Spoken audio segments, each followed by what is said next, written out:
Hola, bienvenido a Tierra Viva, ese rincón donde el asombro se sienta y la ciencia se pone pantuflas. Esta noche vamos a deslizarnos con calma hacia uno de los enigmas más helados que nuestro planeta haya resguardado jamás. Un secreto antiguo, envuelto no en acertijos, sino en hielo. Durante más de 100 millones de años, la Tierra quedó inmovilizada en una congelación profunda. No fue solo un invierno duro ni una estación gélida.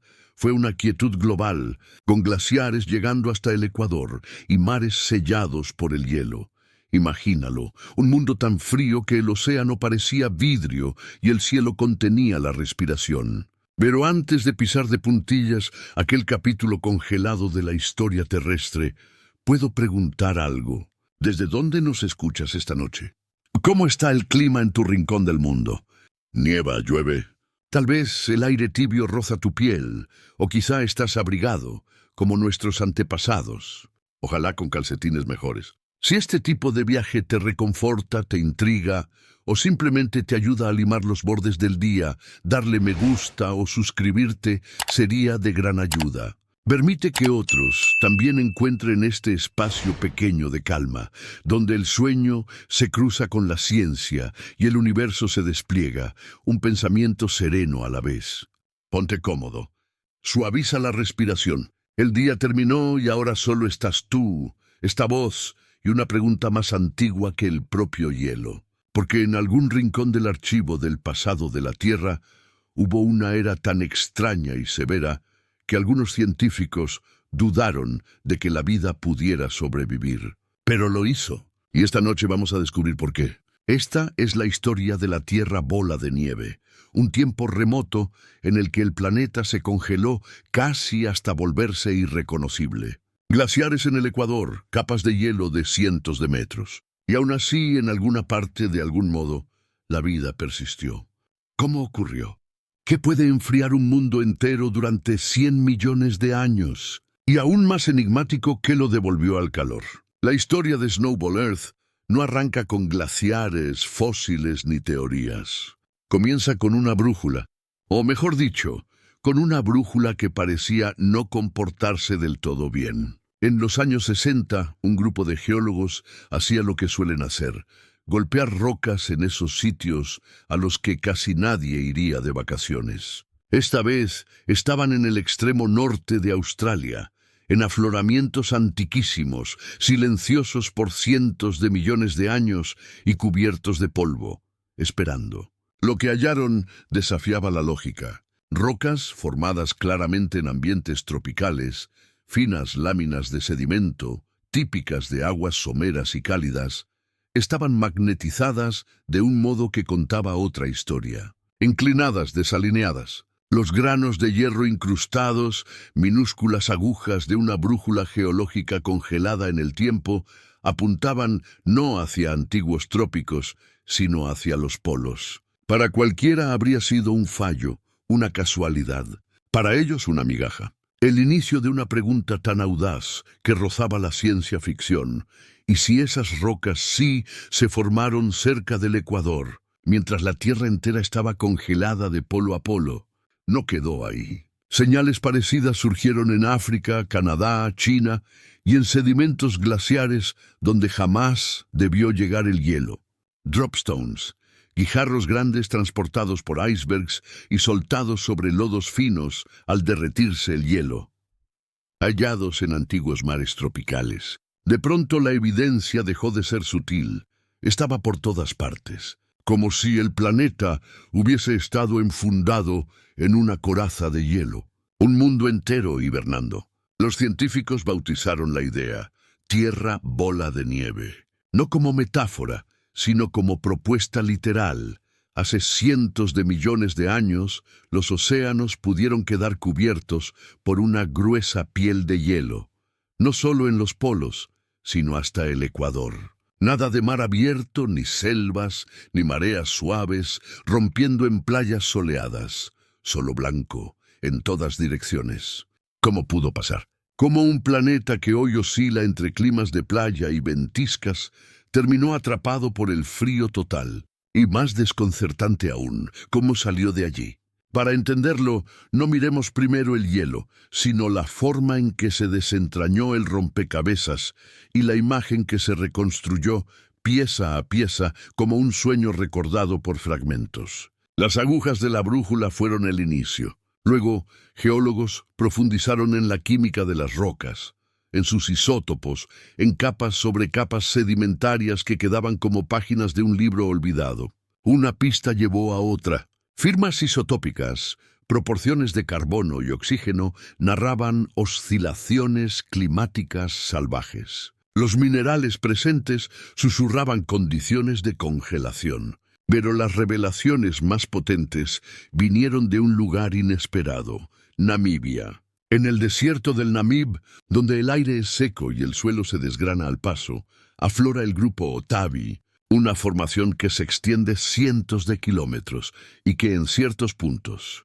guarda algo extraordinario, una franja gruesa de depósitos glaciares, rocas y cantos rodados dejados por hielos antiguos, cubierta de inmediato por algo completamente distinto. Un salto brusco del frío a los carbonatos. Las calizas, ya sabes, suelen formarse en mares cálidos y someros. Su presencia justo encima del til glacial sugiere un evento dramático, un viraje rápido, un planeta emergiendo de un profundo congelamiento hacia algo más templado, de manera súbita, quizá violenta. Era como hallar un banco de nieve debajo de un arrecife tropical. Y no fue solo en Namibia. La misma tapa carbonatada aparece repartida por el mundo. Siempre la misma secuencia.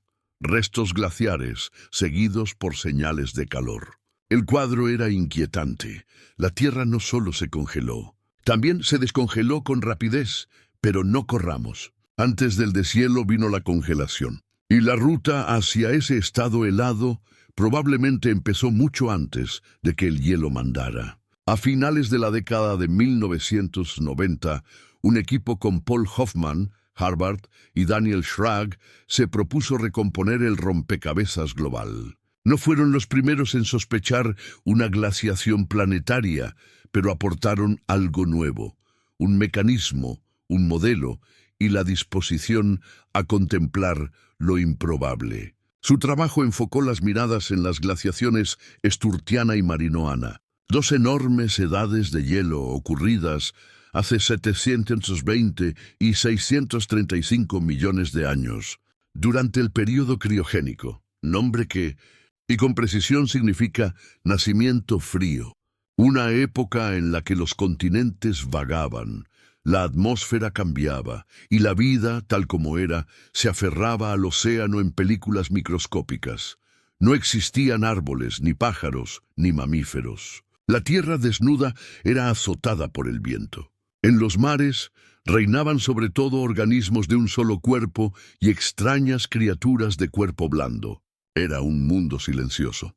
Y luego, más silencioso aún, los registros magnéticos, los depósitos glaciares y los carbonatos de tope contaban la misma historia. Esa narración empezó a resonar entre científicos.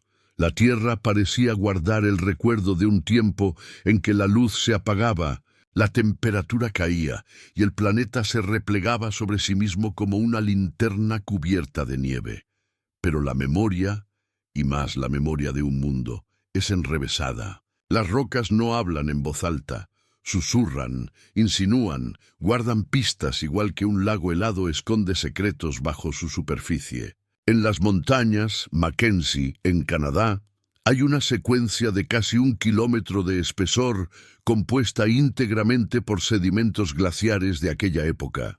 En Svalbard, Noruega, antiguas tillitas, restos glaciares compactados, preservan la huella de hielos desaparecidos. En China, capas sedimentarias dispersas marcan lo que fue el lecho de un mar somero. Hacía frío en todas partes. No solo frío, un frío catastrófico. Aún así, no todos quedaron convencidos. Los primeros críticos de la hipótesis de la Tierra bola de nieve alegaron que era excesiva. Un océano completamente congelado reflejaría casi toda la luz solar. El planeta devolvería la radiación al espacio y el enfriamiento se autoalimentaría, como un refrigerador desbocado sin botón de apagado. Si alguna vez se congeló tanto, decían, ¿cómo volvió a templarse? Tal vez ahí radicaba la clave, la propia extremidad del evento.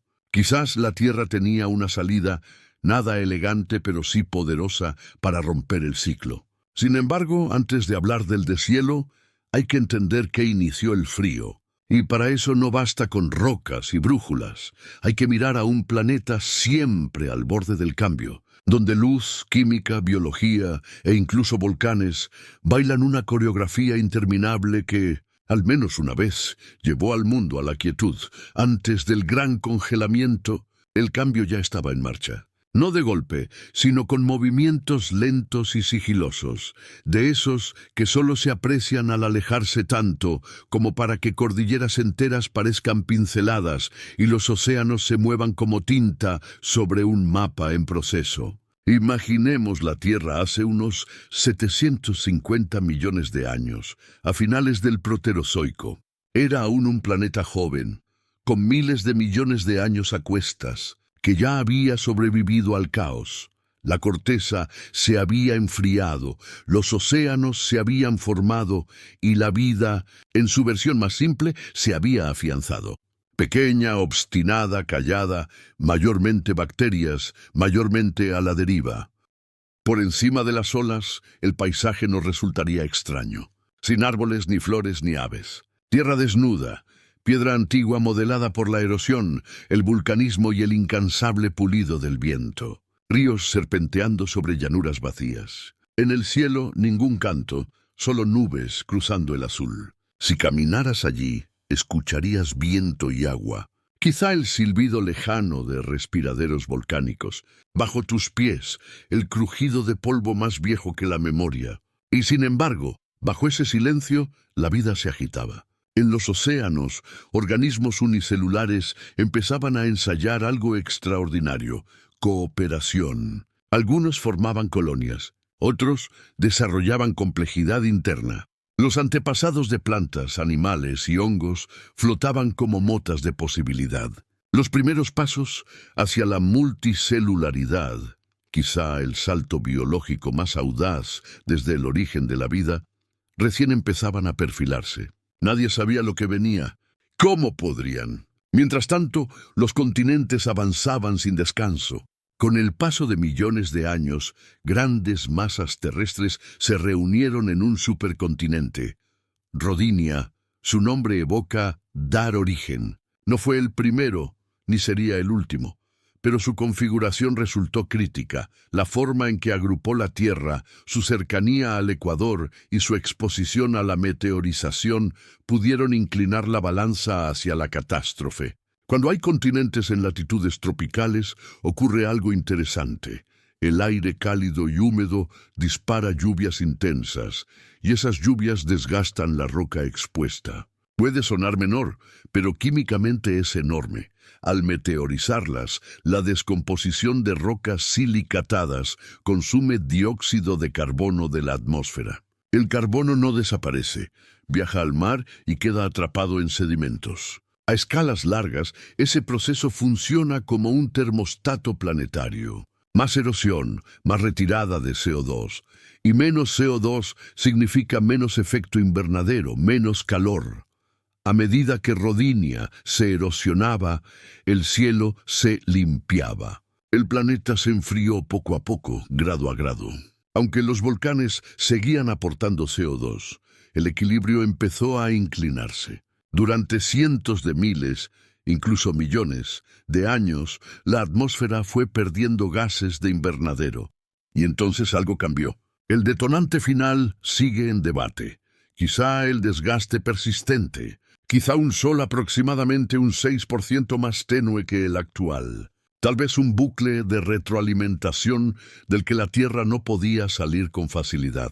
El hielo comenzó a avanzar. Primero con timidez, glaciares en tierras altas, en los polos, a la sombra del supercontinente. Pero el hielo, como la curiosidad, rara vez se conforma con quedarse quieto. Al expandirse, elevó el albedo, la reflectividad del planeta. Nieve y hielo devuelven mucha más luz que la roca o el agua. Más reflexión, menos calor absorbido. Menos calor trajo más enfriamiento, y más enfriamiento, más hielo.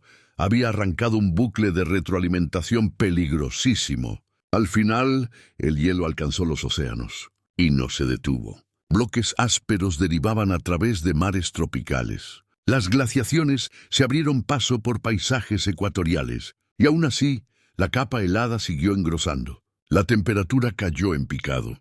Los propios océanos empezaron a solidificarse, no solo en la superficie, sino quizá cientos de metros hacia abajo, incluso hasta el fondo marino en ciertos lugares.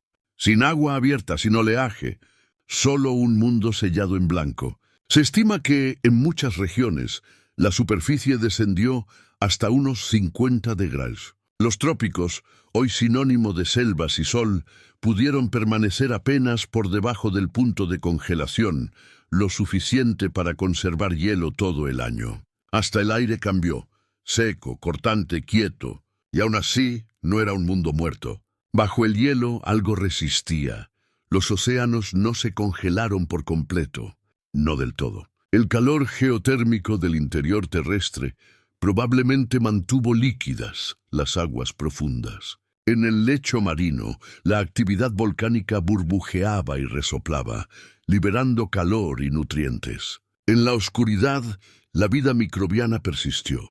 Algunos científicos imaginan bolsillos de agua abierta cerca de islas volcánicas, raros y fugaces. Otros proponen delgadas zonas bajo el hielo donde la fotosíntesis todavía podía ocurrir, ayudada por hielo translúcido o grietas que dejaban pasar la luz justa. Los extremófilos, organismos que prosperan en ambientes hostiles, tal vez encontraron refugio en las fuentes hidrotermales, como sucede hoy. La vida no floreció ni prosperó, pero sobrevivió. De hecho, hay quien cree que ese crisol helado pudo moldear el futuro mismo de la vida. El estrés y la escasez son motores potentes de innovación. Una congelación profunda y prolongada habría actuado como cuello de botella, reduciendo poblaciones y seleccionando resiliencia, cooperación y adaptabilidad. Cuando llegó el deshielo, y llegaría, la vida estaba lista para volver a expandirse, más fuerte y más extraña que antes. Durante decenas de millones de años, quizá más de 100, la Tierra permaneció congelada. El silencio continuó. Las glaciaciones persistieron. Visto desde el espacio, nuestro mundo debió parecer un mármol pálido, frío, silencioso, suspendido en un sueño antiguo. Hoy hallamos huellas de aquel tiempo en sus cicatrices, estrías glaciales talladas en la roca madre, rocas erráticas depositadas lejos de su origen, firmas químicas atrapadas en minerales arcaicos. Incluso los carbonatos que se formaron tras el deshielo cuentan la historia de océanos que de pronto volvieron a ser azules, inundados de calor y de carbono. Y nos preguntamos, ¿cómo pudo durar tanto? Y tan inquietante como eso, ¿cómo terminó? Llegaremos a ello. Pero antes de que arrancara ese calentamiento, antes de que se invirtieran los bucles de retroalimentación y los volcanes emitieran suficiente carbono para inclinar de nuevo la balanza, solo existía lo profundo, lo oscuro y el zumbido de un planeta soñando bajo su escudo helado. Si aguzas el oído incluso ahora, con el viento en la Antártida, el crujir de los glaciares, el pulso antiguo de las fuentes abisales, casi puedes escucharlo. En las historias suele haber un instante en que todo cambia. Se enciende una cerilla, corre una cortina, una piedra detona la avalancha. Pero la Tierra rara vez funciona así. Sus grandes giros no suelen ser súbitos. Se despliegan en capas, en secuencias, una coreografía geológica profunda donde cada paso empuja lentamente al siguiente. Aún así, a veces algo inclina la balanza. Para entender por qué el planeta se congeló de forma tan completa, hay que mirar más allá del frío. El frío, al fin y al cabo, es síntoma, un eco superficial de causas más hondas. Importa cómo la Tierra perdió el control de su calor y cómo los bucles de retroalimentación biológicos y geológicos, desataron un congelamiento desbocado. Todo empieza con el Sol, actor silencioso e imprescindible. Durante el criogénico brillaba con entre un 6 y un 7% menos que hoy. Puede parecer poco, pero una ligera merma en la energía entrante repercute profundamente en la temperatura global. La Tierra no absorbía el calor con la eficiencia actual. Patinaba en el borde de la estabilidad. Luego vinieron los continentes. Como vimos, la formación de Rodinia llevó enormes masas de tierra hacia el Ecuador, donde el aire cálido y húmedo y las lluvias intensas aceleran la meteorización. Ese proceso de meteorización química extrae CO2 de la atmósfera, lo fija en minerales carbonatados y sedimentos, lo quita del cielo y lo entierra en la roca. El CO2 es gas de efecto invernadero, atrapa calor. Si lo retiras, el sistema se enfría. Si retiras lo suficiente, el termostato cae en picado. A medida que el hielo se expande, la Tierra se vuelve más reflectante. Aumenta el albedo, se refleja más luz solar, se absorbe menos calor, y el enfriamiento se refuerza. Así empieza el ciclo. Es lo que llamamos retroalimentación positiva. Aunque su efecto no tenga nada de positivo, más hielo trae más frío, y más frío, más hielo. Un mecanismo autosostenido que, sin una interrupción, puede descontrolarse. Hay además otro jugador, una molécula silenciosa y resbaladiza con un impacto enorme: el metano. También es un gas de efecto invernadero, mucho más potente que el CO2, aunque de vida más corta en la atmósfera. Se produce de forma natural, a menudo por microorganismos metanógenos que prosperaban en los primeros océanos y humedales, emitiéndolo como desecho. Durante largo tiempo, ese metano ayudó a mantener cálida la Tierra, pero el oxígeno empezó a subir. No fue de un día para otro, formó parte de una transición larga y compleja. El gran evento de oxidación, iniciado más de 1.000 millones de años antes y aún activo en el Proterozoico. A medida que el oxígeno aumentaba, reaccionaba con el metano y lo transformaba en CO2 y vapor de agua, gases de efecto invernadero menos potentes. Con menos metano arriba y más CO2 retirado por meteorización, el abrigo térmico del planeta se adelgazó. Menos aislamiento, más exposición, mayor vulnerabilidad al enfriamiento. Los volcanes seguían ahí, siempre lo están, inyectando CO2 a la atmósfera. En condiciones normales, ese aporte compensa el carbono que la meteorización secuestra. Pero si la balanza se inclina, si la erosión supera a la emisión volcánica, descienden los niveles de carbono. El planeta se enfría y el hielo avanza. Así, en algún punto entre hace 750 y 720 millones de años, el escenario quedó listo. Un sol más tenue, continentes ecuatoriales erosionándose con saña, pérdida de metano atmosférico y un CO2 volcánico incapaz de seguir el ritmo. El clima se agravó. Los polos se enfriaron más y comenzó a acumularse nieve que jamás llegaba a derretirse del todo. Las glaciaciones engrosaron sus capas y el bucle del albedo encajó en su sitio. Los científicos sostienen que, una vez que el hielo alcanzó 33 de latitud, en torno a la actual Florida o el norte de Egipto, la retroalimentación se volvió imparable. A partir de ahí, bastaron unos pocos miles de años para que el resto del planeta quedara sellado. En tiempo geológico eso es vertiginoso, un parpadeo, el pestañeo de una ventisca. Los océanos, antes rebosantes de microbios y eucariotas simples, quedaron cubiertos por gruesas bóvedas heladas. No eran sábanas frágiles. Algunas estimaciones hablan de hielo marino, de cientos de metros de espesor, incluso en los trópicos. Bajo ese casquete, la luz solar casi desapareció. La fotosíntesis se ralentizó, quizá se detuvo por completo en ciertos lugares. Los océanos se calmaron, se estratificaron, se empobrecieron en oxígeno. Ecosistemas enteros colapsaron, y aún así, algunas formas de vida resistieron. Tapetes microbianos, extremófilos agrupados alrededor de fuentes hidrotermales. Tal vez unas pocas algas persistieron en canales de salmuera o en delgadas franjas bajo hielo translúcido. No prosperaban, pero seguían vivas. Y la vida, como la Tierra demostraría una y otra vez, acostumbra soportar lo imposible. Durante decenas de millones de años, quizá más de 100, la congelación profunda se mantuvo. El planeta quedó atrapado en un circuito sin salida fácil, temperaturas en muchas regiones rondando los 40 Brun, océanos bloqueados, lluvias casi ausentes, el ciclo hidrológico reducido a un hilo. Y aún en ese silencio algo se estaba acumulando, invisible, paciente. Lo que no había logrado impedir la edad de hielo, el vulcanismo, seguía trabajando discretamente bajo la corteza. Los volcanes no se detienen porque la superficie esté helada. Incluso bajo 1 kilómetro de hielo el magma ascendía. Las dorsales oceánicas palpitaban calor. Las zonas de rift rezumaban basaltos. Cada erupción soltaba CO2.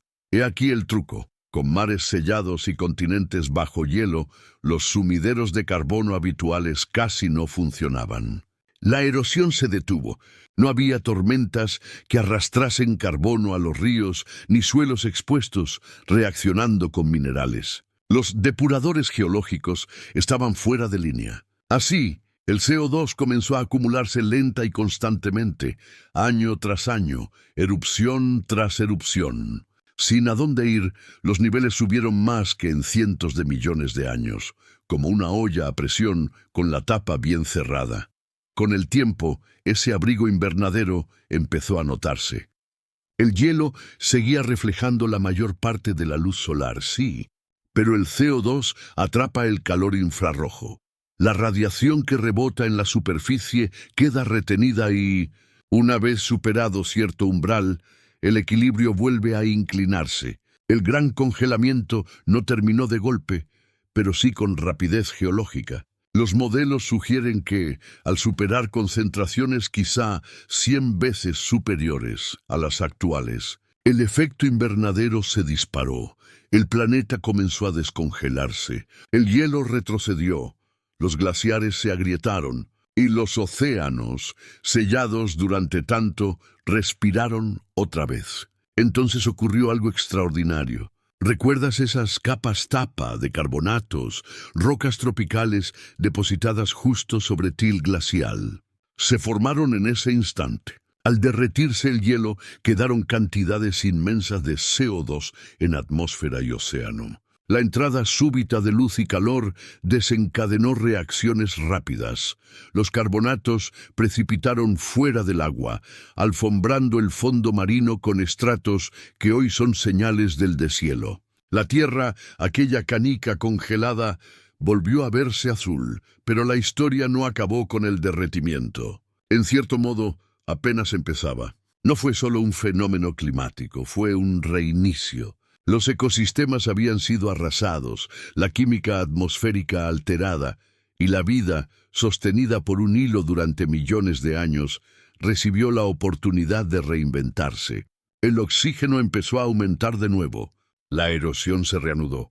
Los ríos abrieron rutas frescas sobre paisajes recién expuestos. En los mares, las supervivientes, esas formas diminutas y obstinadas, comenzaron a diversificarse. Muchos investigadores piensan que el final de la Tierra bola de nieve allanó el camino a uno de los capítulos más notables de la vida: la aparición de organismos multicelulares complejos. En los millones de años siguientes surgieron formas extrañas en el registro fósil: la biota ediacárica, criaturas de cuerpo blando, de otro mundo, sin parientes modernos claros, que se desplazaban por fondos marinos y se anclaban en sedimentos. Dejaron poco atrás apenas impresiones tenues en areniscas antiguas, pero señalan algo profundo: un mundo despertando, la vida, tras rozar el borde de la extinción, empezando a explorar la complejidad. Los eventos de bola de nieve no lo causaron de manera directa. No fueron una chispa mágica.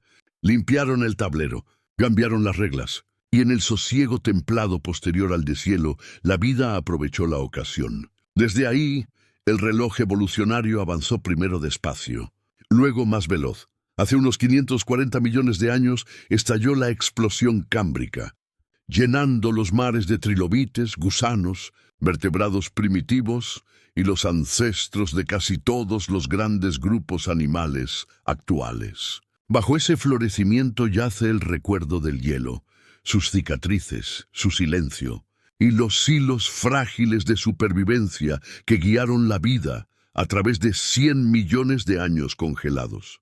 ¿Qué desencadenó Snowball Earth? 1000 cambios pequeños, apilados como sedimentos, un sol que brillaba menos, la deriva lenta de los continentes, la respiración de microbios, la exhalación pausada de los volcanes. Una vez puesto en marcha, fueron las retroalimentaciones del propio sistema las que empujaron más hondo, más duro, más frío, hasta que la Tierra encontró el camino de regreso. No porque lo decidiera o lo quisiera, sino porque incluso un mundo congelado solo puede contener la respiración cierto tiempo. Cuando el planeta empieza a descongelarse tras 100 millones de años de hielo, no retorna simplemente a la normalidad, se transforma con dramatismo, con violencia, para siempre. Imagínalo. Casquetes gruesos desde el polo hasta el ecuador, derritiéndose no en eones, sino en un latido geológico. Murallas glaciares desplomándose, ríos despertando, océanos elevándose. El paisaje sonoro, antes apagado, estalla, no con cantos de aves o mugidos, sino con el crujido profundo del hielo antiguo, cediendo, el silbido del vapor donde el sol toca el permafrost.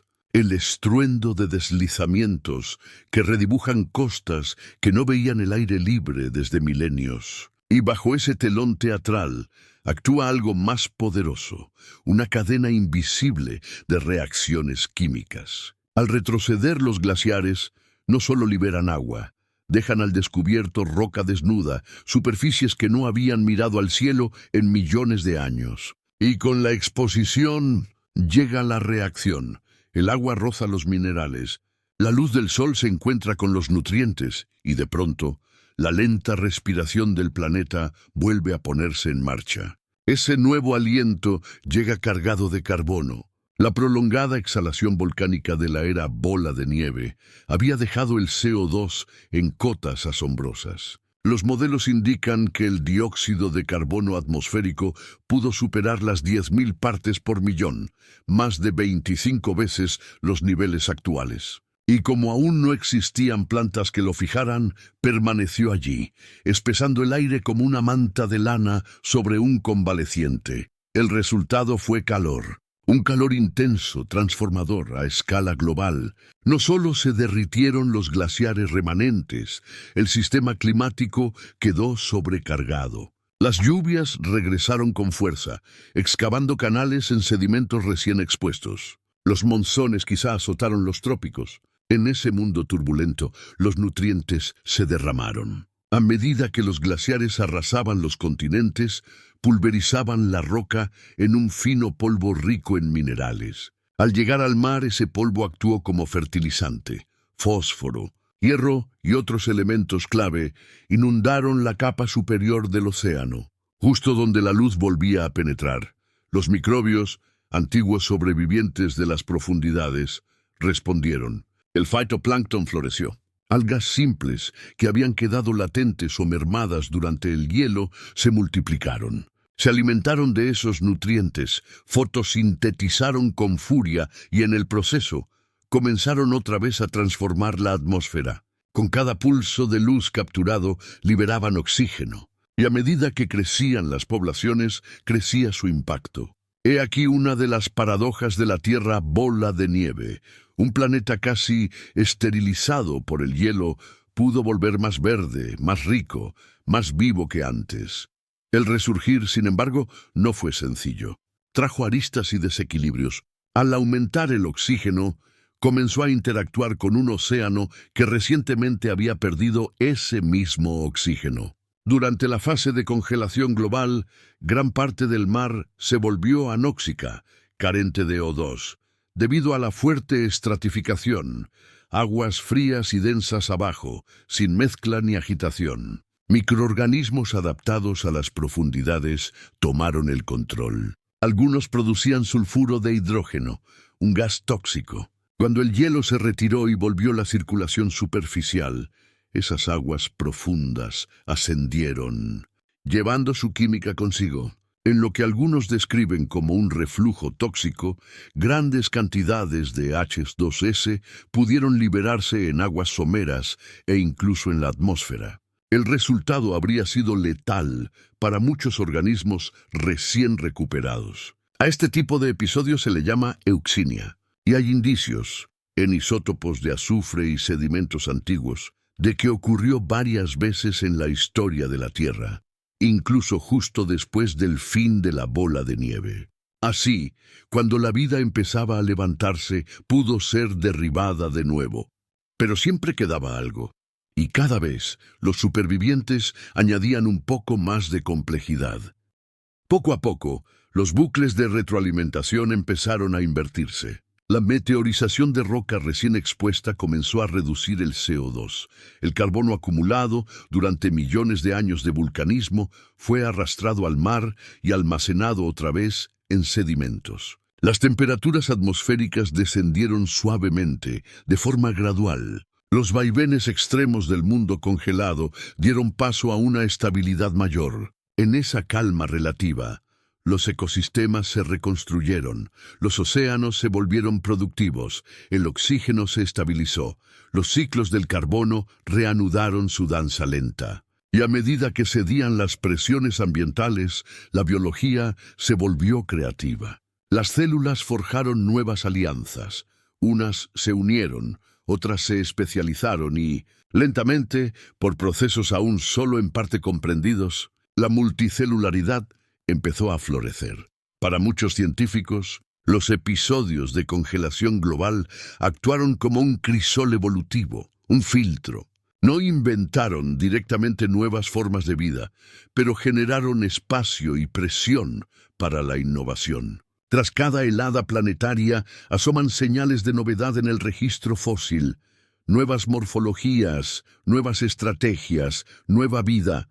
La Tierra, no obstante, no olvida. Aun después del deshielo y del retorno de los bosques, las cicatrices del tiempo profundo quedan grabadas en sus huesos. En Namibia, el grupo Otavi conserva la marca del calentamiento súbito, una sábana de carbonatos tendida como lino blanco sobre escombros glaciales. En el escudo canadiense, las estrías talladas por hielos antiguos siguen tan nítidas que pueden recorrerse con un dedo. En la garganta del Yangtze, en China, las piedras caídas, prueba de icebergs a la deriva, interrumpen capas de sedimento fino como signos de puntuación en una frase olvidada.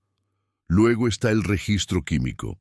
Los isótopos de carbono, en particular la relación entre carbono 13 y carbono 12, muestran oscilaciones dramáticas antes, durante y después de las glaciaciones criogénicas. Esas proporciones reflejan cuánto carbono orgánico quedó enterrado, cuán activa fue la fotosíntesis y cuánta vida podía sostener el planeta. Durante la bola de nieve, la señal se desplomó. Menos enterramiento, menor actividad biológica. Tras el deshielo, los cocientes rebotan, a veces con violencia. La biosfera vuelve a respirar.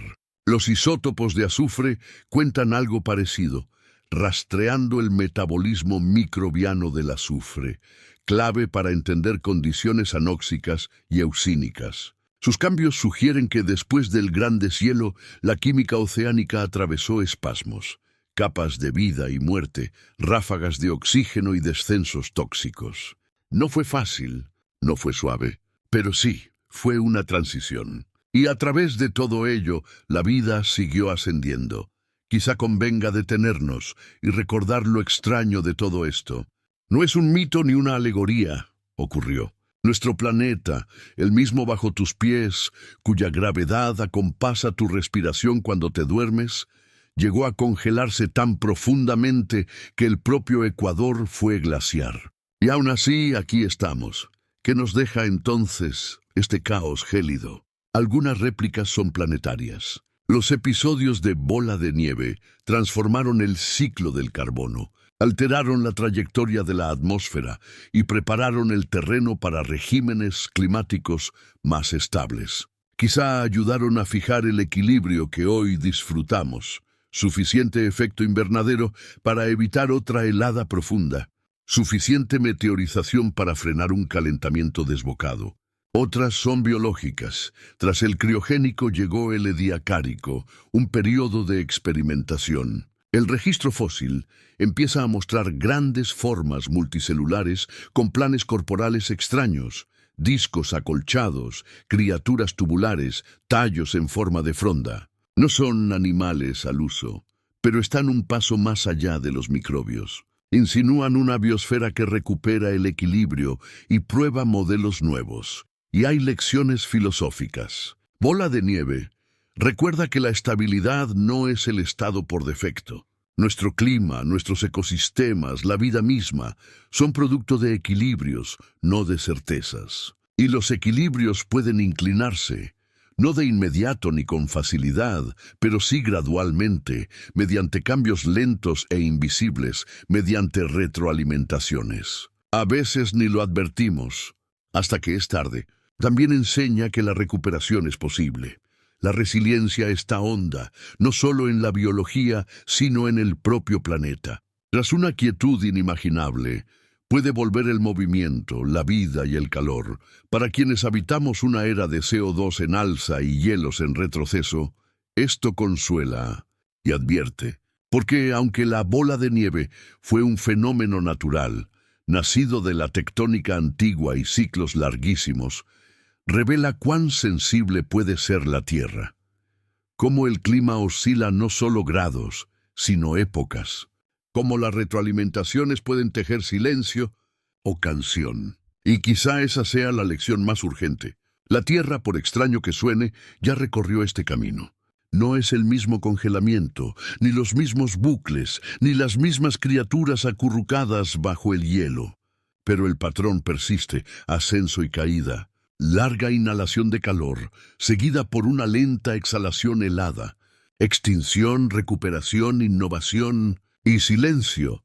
La Tierra bola de nieve no inauguró las grandes metamorfosis de este planeta ni sería la última. Mucho antes de que el mundo quedara forrado de hielo, ya había sido remodelado por otra clase de tormenta, no de nieve, sino de aire. Si hacemos retroceder el reloj más de 2.000 millones de años, llegamos al gran evento de oxidación, una era en la que diminutos microbios fotosintéticos, las cianobacterias, empezaron a exhalar oxígeno en cantidades jamás vistas. Aquello que liberaban como desecho acabaría siendo la base del aire que hoy respiramos. Pero entonces reinó el caos. El oxígeno, por muy vivificante que sea, también es ferozmente reactivo, oxida el hierro, elimina la vida anaeróbica y, al inundar la atmósfera, desató una crisis planetaria. El metano, que mantenía tibia a la Tierra bajo un sol más débil, se degradó, descendieron las temperaturas, cambiaron los ecosistemas. Algunos científicos sospechan que este giro pudo detonar una de las primeras y más olvidadas edades de hielo. La glaciación huroniana, quizá extendida durante cientos de millones de años. Aquel era un mundo distinto, con menos continentes, casi sin vida terrestre y un sol diferente. Aún así, actuaban las mismas fuerzas, subidas y bajadas de gases de efecto invernadero, retroalimentaciones biológicas que alteran la atmósfera. La Tierra no se repite al pie de la letra, pero rima. Si volvemos a saltar hacia adelante, más allá del criogénico, de los extraños organismos del ediacárico, y entramos en el eón fanerozoico, el tiempo de la vida visible, el ritmo se acelera, extinción y evolución bailan más juntas. A grandes heladas las sustituyen a veces grandes incendios, olas de calor, tormentas de fuego y mares envenenados. Entre los eventos de extinción más célebres está el que clausuró la era de los dinosaurios, causado por el impacto de un asteroide hace 66 millones de años. Incluso ese cataclismo súbito repite un motivo conocido: polvo y aerosoles inyectados en la atmósfera, luz solar reflejada, temperaturas en caída y un invierno casi nuclear. Murieron plantas, colapsaron cadenas tróficas y solo sobrevivieron los más adaptables. De nuevo, el enfriamiento fue actor, no telón de fondo. Antes de eso, irrumpió la extinción pérmico-triásica, la gran mortandad. Hace 252 millones de años desaparecieron más del 90% de las especies marinas y el 70% de los vertebrados terrestres. Las causas siguen en debate, pero uno de los grandes sospechosos es el vulcanismo masivo. Las traps siberianas habrían inundado el aire con CO2 y azufre, acidificando océanos y trastocando el clima. Calentamiento extremo, estancamiento oceánico y mortandad global. Lo opuesto a la bola de nieve en temperatura, pero sorprendentemente similar en estructura. Un detonante, una cascada, un reequilibrio y un mundo nuevo como resultado.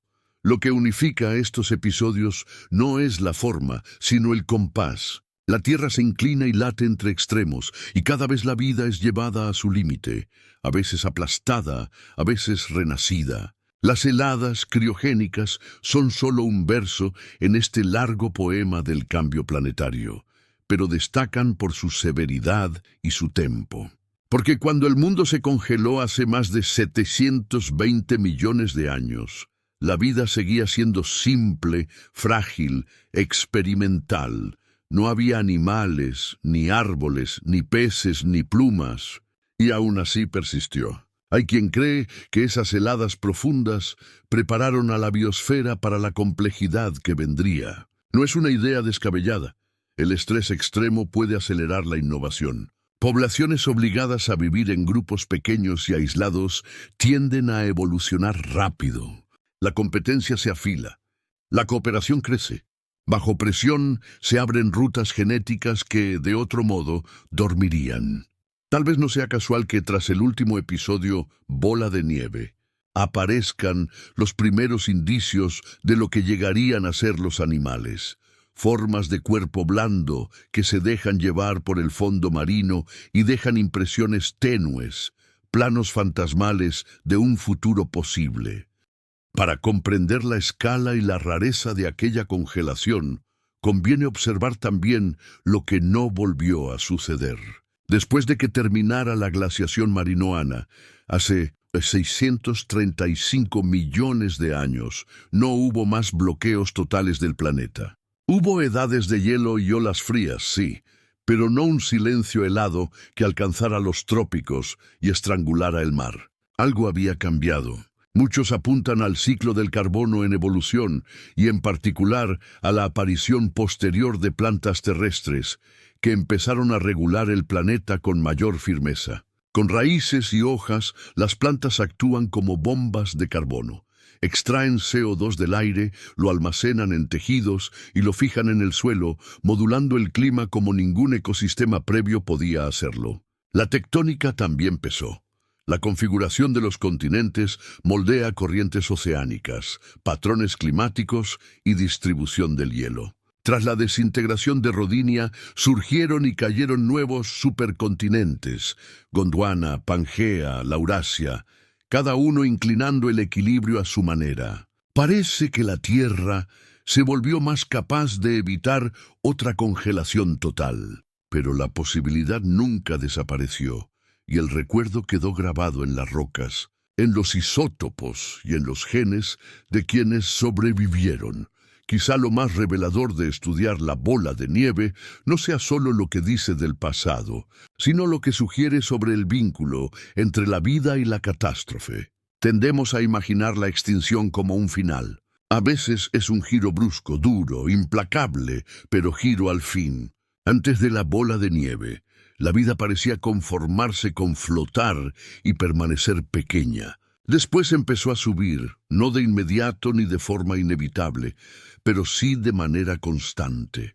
Con cada extinción, cada recuperación y cada reequilibrio de la química y la temperatura, la biosfera ganó complejidad hasta parir arrecifes, bosques, alas y pensamiento. Los episodios Bola de Nieve no fueron la única causa de ese viaje, pero sí algunos de sus crisoles más profundos.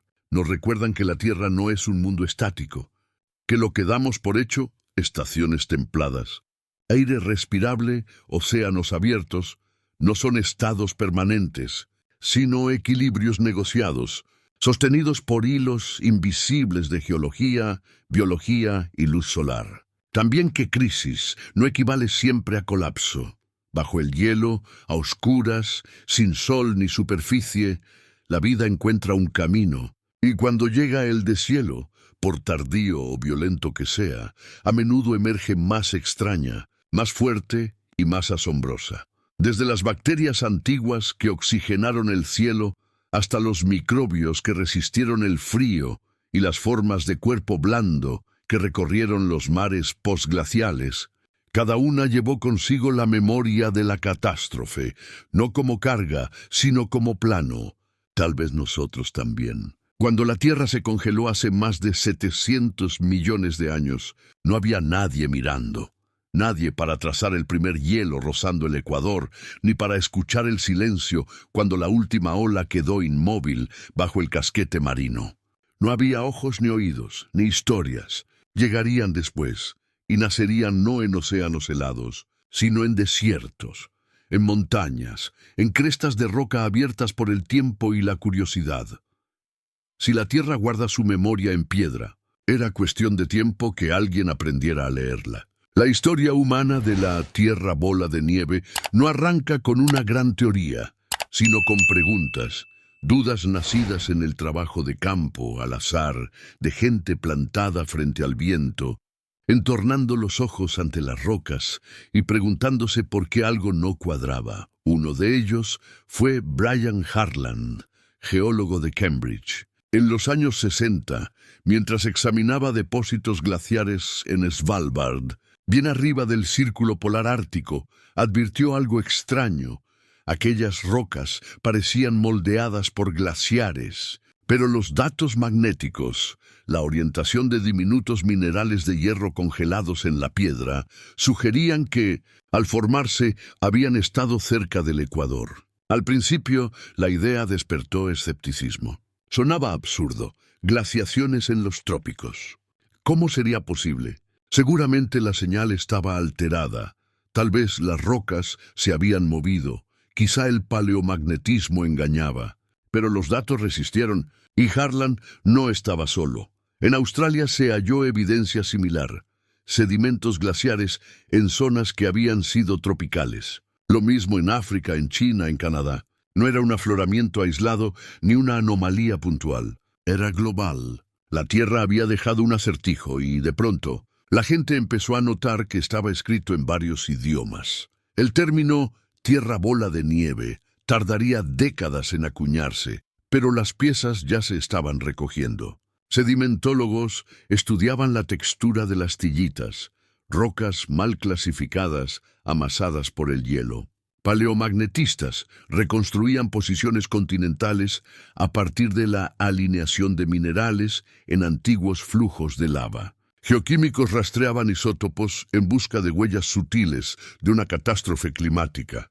Aún así, durante mucho tiempo la idea quedó en voz baja, una rareza susurrada entre colegas y archivada bajo tal vez. Entonces apareció Paul Hoffman, geólogo canadiense de mente inquieta y devoción por el campo. Tras años cartografiando rocas en Namibia, a finales de los 80 y comienzos de los 90, empezó a reconstruir una imagen que convertiría aquella curiosidad en hipótesis audaz. Namibia no era el lugar más fácil para trabajar, caminos duros, sitios remotos. Pero el grupo Otavi era espectacular y mostraba una transición neta, gruesas capas glaciares, colmadas de dropstones y clastos estriados, superpuestas de forma abrupta por carbonatos de aguas cálidas y claras, como si el invierno hubiese irrumpido en pleno verano y el verano hubiese vuelto sin transición. El hielo seguido de inmediato por mares tropicales. Esa transición fue la clave y estaba por todas partes. La misma firma apareció en Canadá, en Svalbard, en Australia. Carbonatos de tapa, apoyados directamente sobre sedimentos glaciares. No un rasgo local, sino un patrón global. Hoffman se unió a Daniel Schrack, geoquímico de Harvard, para poner a prueba la idea. Juntos propusieron un modelo. El mundo se había congelado por completo. El océano sellado bajo un espeso hielo. El planeta reflejando la mayor parte de la luz solar. Y la única vía de salida, la acumulación de CO2 volcánico, quizá miles de veces los niveles modernos, que desencadenó un repunte rápido y dramático del efecto invernadero. Publicaron a finales de los 90 y de repente, Tierra Bola de Nieve entró en la corriente principal. Era radical, y lo sigue siendo, pero ofrecía algo poco común, una explicación unificadora para un abanico amplio de evidencias. Firmas magnéticas, tillitas, anomalías isotópicas, la estructura peculiar de los carbonatos de tapa. El rompecabezas empezaba a contar una historia y, como toda buena historia, encendió el debate. La ciencia vive del desacuerdo, y aquí no faltó. Algunos geólogos sostuvieron que los depósitos glaciares no probaban una congelación total. Quizá los continentes estuvieron más cerca de los polos de lo pensado. Tal vez se interpretó mal el paleomagnetismo. Pudo haber glaciares enormes y aún así áreas de mar abierto, más granizado que bola de nieve. Frío, sí, pero no hermético. Otros cuestionaron los carbonatos de tapa. ¿Por qué formarse tan rápido tras una glaciación? ¿No podrían haberse depositado en tiempos más largos? ¿Fueron realmente el producto de un pico de CO2 y un deshielo veloz? Hoffman y Schrack recibieron las críticas con gusto, ajustaron modelos, afinaron predicciones. Llegó más trabajo de campo, más muestras, más datos, y poco a poco surgió un consenso, no en cada detalle, pero sí en los trazos gruesos. En el criogénico ocurrió algo extraordinario. El mundo entró en un profundo congelamiento global y de algún modo la vida resistió. El enigma atrajo más mentes. Joseph Kirschvink, geobiólogo de Caltech, ayudó a clarificar la evidencia paleomagnética y dio a la teoría su nombre recordable, Tierra Bola de Nieve. Marty Kennedy examinó isótopos de carbono y azufre que revelaban cambios extraños en la química del océano. Chuhai Xiao, paleontólogo chino, siguió los primeros fósiles de vida multicelular tras las glaciaciones. Cada cual abordó un hilo distinto. Juntos tejieron una imagen más rica de la historia profunda del planeta. No un único suceso, sino un tapiz de hielo y recuperación, catástrofe y reinvención. Como en todo viaje científico, no solo importaron las teorías, importó la gente. Cuadernos de campo manchados del polvo del desierto, botas gastadas tras semanas fuera, mesas de laboratorio cubiertas de láminas delgadas, gráficas de isótopos, tazas de té a medio terminar, debates que se alargan hasta la noche, dudas, y de pronto el clic silencioso de algo que por fin encaja. Muchos hallazgos no llegaron con chispazos de eureka, sino con el trabajo paciente de quienes regresaron a las mismas rocas año tras año, formulando preguntas nuevas cada vez. Y detrás de todo, la terquedad tranquila de la curiosidad. Hace falta una mirada particular para observar un arañazo en una roca y preguntarse si alguna vez viajó a lomos de un iceberg en un mar tropical, para plantarse en el desierto de Namibia e imaginarlo sepultado por glaciares, para ver no solo lo que el mundo es, sino lo que fue. Tierra Bola de Nieve no es solo un relato de hielo, es un relato de asombro humano, de cómo escuchamos a las piedras y seguimos pistas extrañas hasta misterios más hondos. Nos recuerda que la ciencia no son solo ecuaciones y laboratorios, son personas de pie en el viento, persiguiendo susurros del tiempo profundo. Y en esos susurros se oyen ecos no solo del pasado de la Tierra, sino de su posible futuro. para comprender de veras Tierra Bola de Nieve, no solo como idea, sino como teoría viva. Hay que descender bajo la superficie del relato, entrar a las salas silenciosas de los laboratorios y a las líneas temporales congeladas de la geoquímica. Porque bajo cada dropstone, bajo cada capa de carbonato, bajo cada fósil extraño, se esconde algo todavía más delicado: los datos. Empecemos por los isótopos, pequeños relojes de la naturaleza, fragmentos de memoria incrustados en la piedra. El carbono, por ejemplo, aparece en varias versiones. La mayor parte es carbono 12, ligero y estable. Una fracción es carbono 13, apenas más pesado. La vida prefiere el carbono 12, lo toma en la fotosíntesis y en el metabolismo. Por eso, cuando abunda la vida fotosintética enterrando carbono en sedimentos, cambia la relación entre carbono 13 y carbono 12 en océano y atmósfera. Midiendo esas proporciones en rocas antiguas, podemos inferir qué hacía la biosfera. Durante los episodios de Bola de Nieve, esa señal se desploma. La partitura se apaga, la fotosíntesis se ralentiza. El mundo no muere, pero queda en reposo, como un jardín invernal. Al terminar la glaciación, las proporciones rebotan con fuerza. La vida vuelve a rugir. Este análisis, estratigrafía de isótopos de carbono, es una de las herramientas más elegantes de la geología. Leer una música donde las notas son huellas químicas del aliento de los océanos. Hay más. Los isótopos de azufre narran el metabolismo microbiano, el comportamiento de bacterias que usan compuestos sulfurados en vez de oxígeno, cuando los mares, estratificados y sin mezcla, se quedan sin O2. En esas condiciones prosperan, y sus huellas quedan en el registro del azufre. Anomalías que apuntan a euxinia, con sulfuro de hidrógeno, el gas de huevo podrido, acumulándose en profundidad. Y luego está el estroncio. Entra al océano por la erosión continental. Cuando los glaciares raspan el suelo y dejan el lecho rocoso al descubierto, la erosión se dispara. Y la señal de estroncio también. Ese aumento se rastrea justo tras los eventos de Bola de Nieve, cuando el deshielo inunda los ríos de minerales. Una desintoxicación planetaria. La Tierra lavándose la cara tras un sueño de 100 millones de años. Cada lente isotópica añade capa a capa un retrato de un mundo que no solo se congela o se derrite, respira y responde. Queda la cuestión del tiempo. ¿Cuándo ocurrieron estas glaciaciones? ¿Cuánto duraron? ¿Con qué rapidez terminaron? Ahí entra la datación radiométrica, el cronómetro maestro de la geología. Algunos elementos se desintegran a ritmos constantes, el uranio en plomo, el potasio en argón. Midiendo la proporción entre padre e hija y conociendo la vida media, se calcula la edad de la roca, a menudo con precisión de alrededor de 1 millón de años. En la Tierra Bola de Nieve, esto es crucial.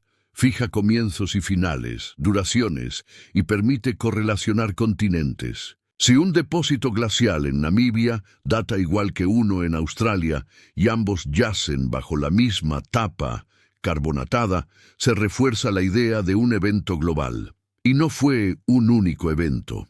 El criogénico albergó al menos 2 grandes episodios. El esturtiano, T7-17 660 Ma, y el marinoano, 650-635 Ma. Entre ambos pudo mediar un interglaciar breve, un respiro frágil. Algunos proponen incluso una glaciación más antigua, la Caigas, aunque su alcance sigue en debate. Cuanto más atrás miramos, más se curvan las páginas en los bordes. Pero la historia se mantiene. Bajo microscopios, en salas limpias de laboratorios isotópicos, se examinan los granos finísimos de esta novela del tiempo profundo, no para probar algo, sino para entender un ritmo que la Tierra repite con variaciones.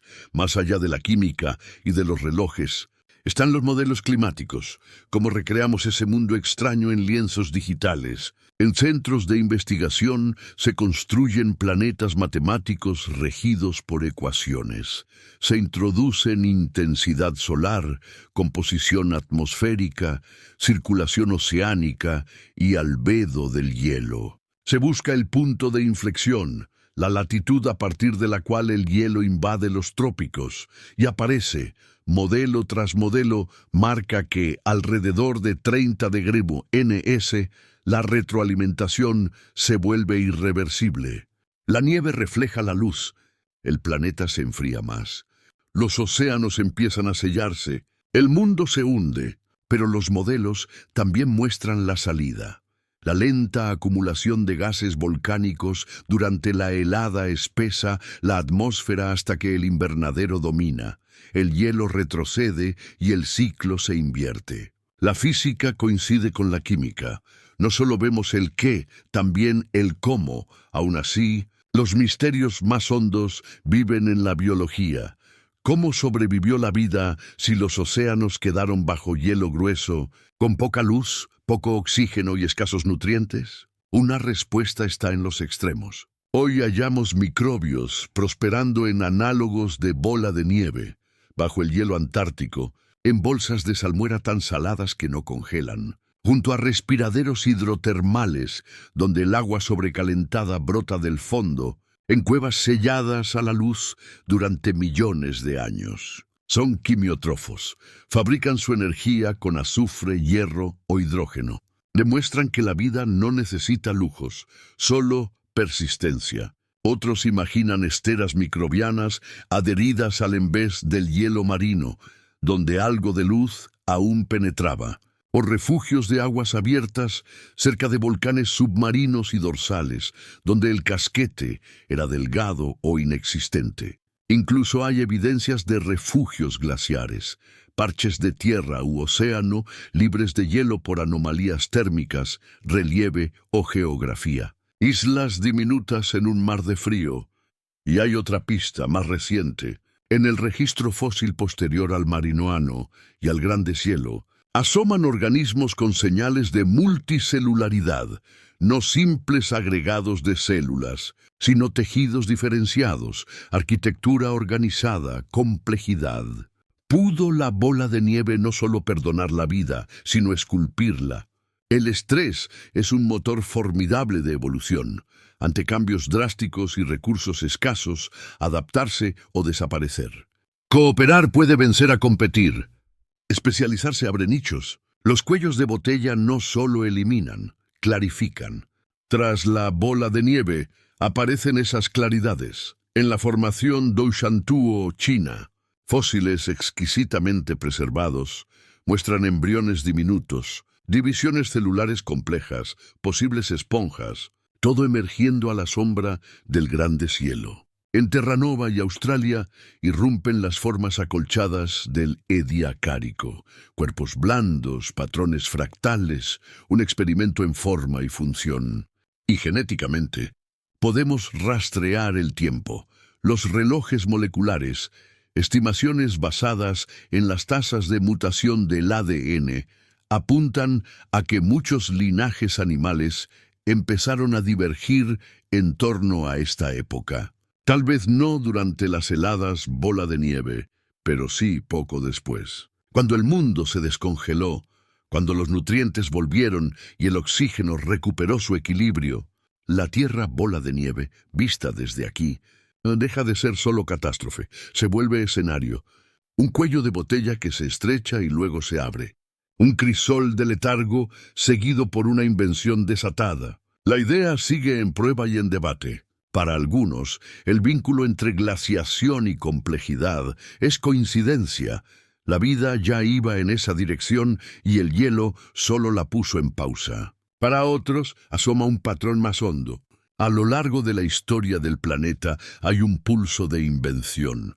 Grandes saltos suelen ir detrás de grandes perturbaciones. El ascenso del oxígeno, las extinciones del Pérmico, el impacto del final del Cretácico y quizá los eventos bola de nieve sacuden el tablero, fuerzan jugadas nuevas y, Cuando las piezas se asientan, la vida luce distinta, que nos deja esta ciencia del tiempo profundo, que las rocas recuerdan, que la química habla en proporciones y susurros, que el tiempo queda tallado en cristales, que el clima al modelarlo revela umbrales, y que la vida, incluso en silencio, sabe escuchar, esperar y sobrevivir. Bajo la narración callada de los datos late una historia, equilibrio perdido y hallado, umbrales cruzados, complejidad que emerge del colapso. Y no ha concluido. Cuanto más entendemos la bola de nieve, más claro es que el planeta no es fijo,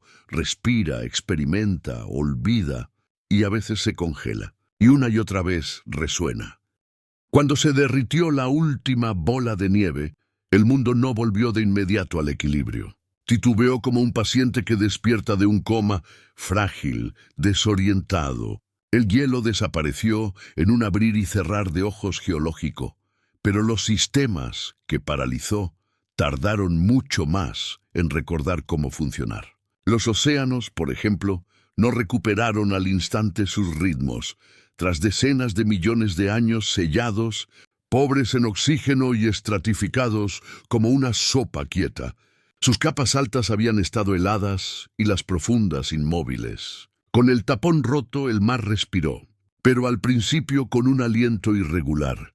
La primera gran oleada llegó con el deshielo, no solo agua, también nutrientes. Al retirarse, los glaciares liberaron una mezcla de minerales, fósforo, hierro, sílice, que tras siglos bajo hielo se vertieron en los mares, fertilizando la superficie y alimentando al plancton antiguo. El resultado, una floración, fitoplancton.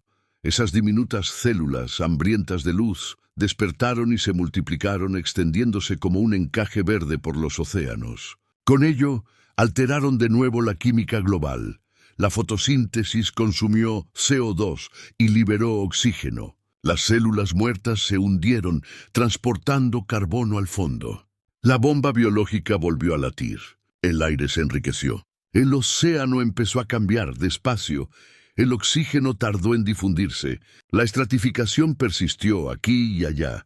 Y en las profundidades el sulfuro de hidrógeno, tóxico y corrosivo, aún acechaba como un fantasma en la corriente. Una inhalación, una exhalación. Y a lo largo de miles de años, el mar comenzó a agitarse. Con ese movimiento, los ecosistemas se rearmaron. Primero llegaron las esteras microbianas, colonias en capas de bacterias y arqueas, que cubrieron el fondo, levantaron cúpulas y crestas y crearon oasis de oxígeno en un mundo mayormente anóxico. Después las algas, más grandes, más complejas, más exigentes, prosperaron en la luz, absorbieron nutrientes y tiñeron de verde las aguas. Luego algo nuevo, no simples células agrupadas, sino coordinación, especialización, comunicación, multicelularidad. Solemos pensar la complejidad como inevitable, la dirección natural de la evolución, pero no lo es. Cuesta caro. Hace falta energía, oxígeno, espacio. Durante buena parte de la historia de la vida, esos ingredientes escasearon. Tras la bola de nieve, llegaron en abundancia.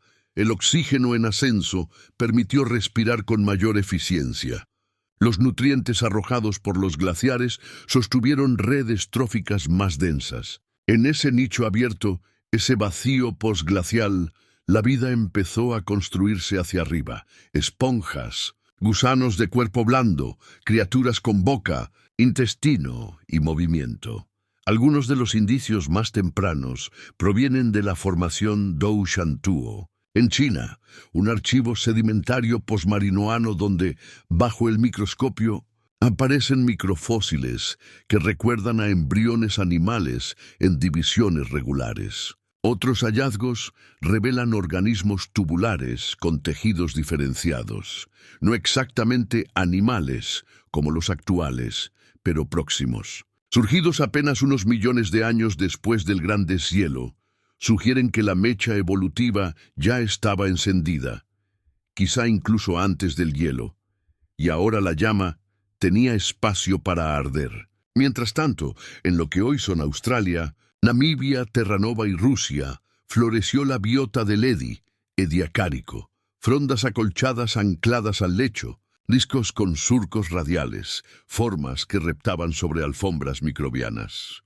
Algunas parecían plumas gigantes, otras hojas monumentales. Casi ninguna con boca, ninguna con esqueleto, sin descendientes claros, pero grandes, organizadas y multicelulares, llenaron el nuevo mundo oxigenado con formas inéditas. Desaparecerían antes de la explosión cámbrica, pero marcan un punto de inflexión. La vida ya no solo sobrevive, explora. También el paisaje quedó marcado por la larga helada. Donde el hielo raspó, nacieron valles en U y cumbres destrozadas. Al derretirse, talló ríos trenzados y llanuras aluviales. El nivel del mar, hundido durante la glaciación, volvió a subir. Se rediseñaron las costas, se inundaron plataformas, se expandieron hábitats. Esa geografía nueva moldeó la evolución. Los mares someros de los márgenes continentales se convirtieron en viveros de diversidad, cálidos, iluminados, ricos en nutrientes, incubadoras perfectas para la experimentación. Bajo todo, el motor interno del planeta siguió en marcha. Rodinia, ya fracturándose en el criogénico, continuó rompiéndose. Se abrieron océanos. Se alzaron cadenas montañosas. Las placas se desplazaron, alimentando vulcanismo, erosión y otras retroalimentaciones climáticas. Ese movimiento constante, combinado con la recuperación postglacial, preparó el escenario para el siguiente gran acto, la explosión cámbrica.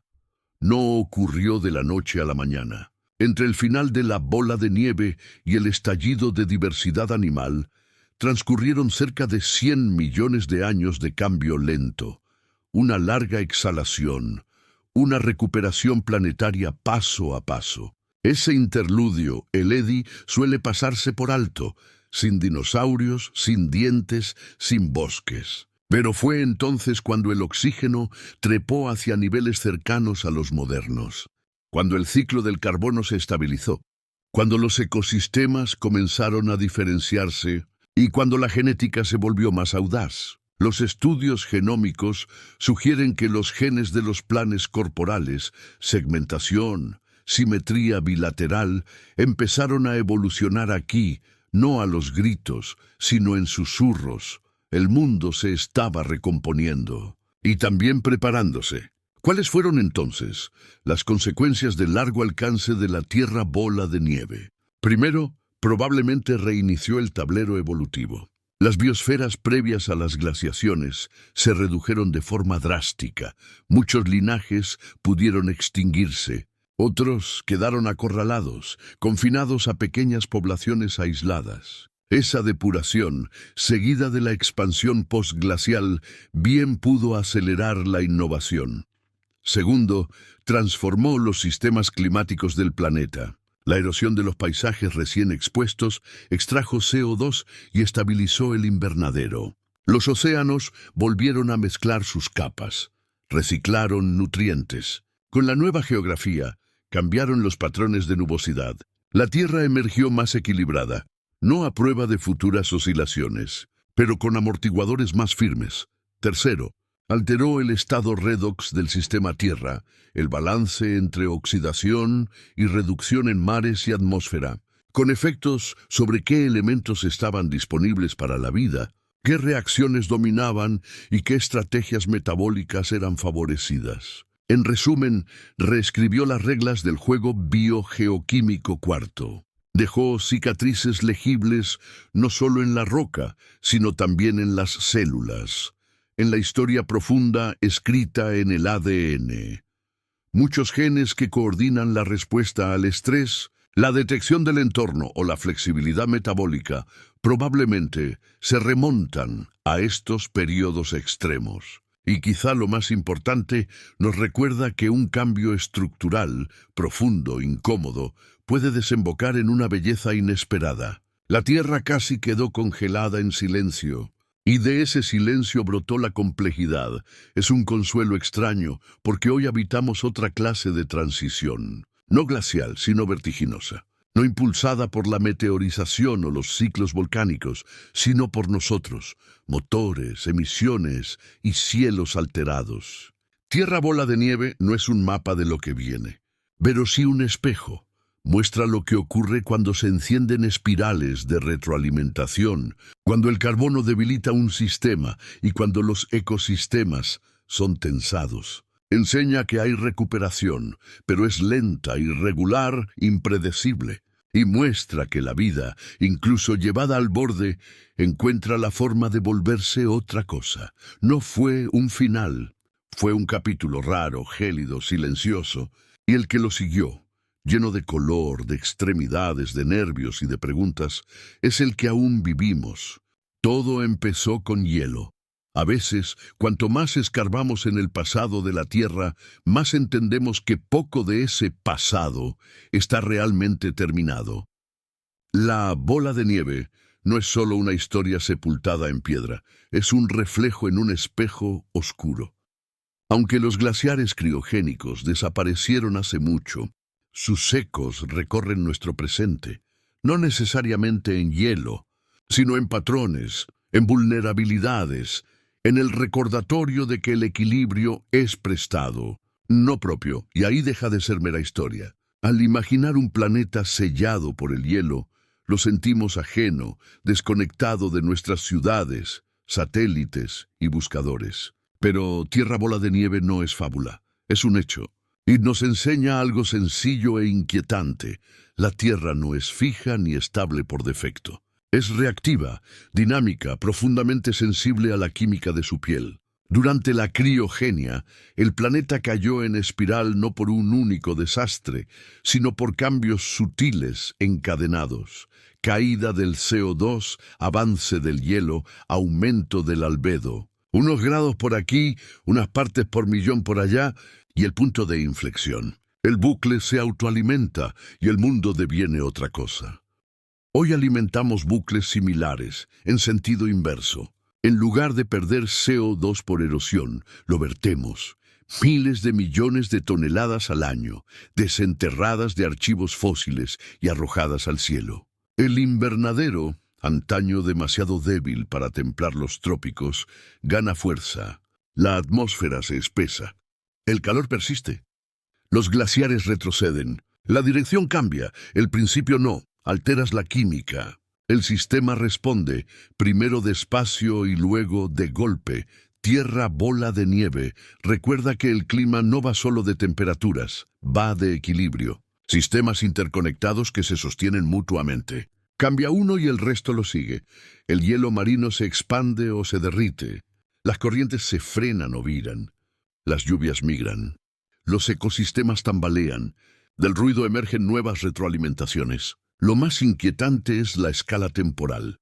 Cuando la Tierra se congeló, no sanó en una estación, ni en un siglo, ni en 1.000.000 de años. El CO2 acumulado por erupciones bastó para impulsar un huracán climático. Pero el ciclo del carbono marcha como un reloj viejo en una habitación quieta, sin prisa, sin botón de pánico, solo respuesta con el tiempo. Ahora estamos invirtiendo ese proceso en un instante geológico. Lo que a la naturaleza le llevó millones de años ajustar, nosotros lo estamos alterando en un siglo.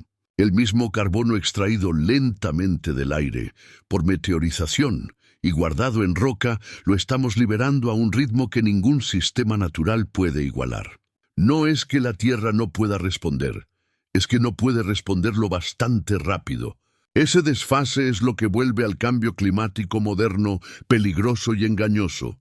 Todo parece estable, hasta que deja de serlo. Los sistemas no colapsan con fanfarrias. Se doblan, crujen y, en algún punto silencioso, se quiebran. Sabemos por la bola de nieve que las transiciones abruptas son posibles, que el hielo puede conquistar rápido tras cruzar un umbral, que los océanos pueden tornarse tóxicos, que los ecosistemas se desvanecen sin ruido. Y también sabemos que la recuperación, cuando llega, no es suave.